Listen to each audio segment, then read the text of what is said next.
if we do draft Joe Alt in the seventh pick, the reason I'm doing this is because, one, we need an offensive lineman, in particular left tackle. In order to get a good scope of Will Levis, we have to have somebody there to help to block. And last year we struggled in that regard. And, one thing that I'd say too is, when you got a guy that's almost 6'7", 20 years old, 340 pounds out there. He's a really good pass blocker, very good run blocker as well. He plays with his bases very well to be so tall. I think he only gave up maybe 2 sacks in his entire career at Notre Dame.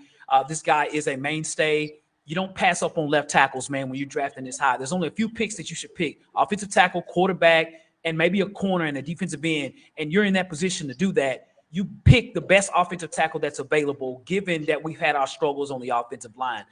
Joe Alt comes from a pedigree of linemen as well. His father, John Alt, used to play for the Chiefs. I remember him, same number and everything.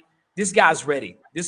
So I think it would be foolish not to draft Joe Alt in the 7th pick in this draft. It's a pivotal spot. We need Joe Alt. So, and we got that poll question on out there as well too, man. So you all answered that as well. So I say that's where I think we're gonna do. What about you, Jacques?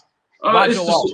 To solidify that left tackle, man. He's a like you said, he can show him in, put him in, plug him in. He's very smart, nice size. Of course, he has things you got to work on, but we do have the Callahan, the offensive line guru coach, that can kind of come in and coach him to a way where he can play to his strengths. Days are gone are the days when we have coaches that don't know what they're doing, right? So I believe pairing him with a great coach like that, he's going to learn quickly and get up to speed very quick. Also, Joe Alt did talk about Callahan and how he's all about black and white. There's no gray area. So if you need to work on this, is what we need to work on versus this.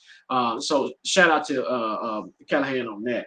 Also with Joe, again, the most important piece of football is that left side, making sure you secure that left side. And once we get that left side secure, you can build, right? It's gonna be we have a young offensive line, right? So you can build with them and just plug them in. So my whole thing is you can literally plug him in day one, he get up to speed, gets the experience, and then come around. Hey, you can have you an All Pro or even a Hall of Famer. Not saying he's a Hall of Famer, but that's the potential of drafting a nice left tackle or a tackle with this high in the draft.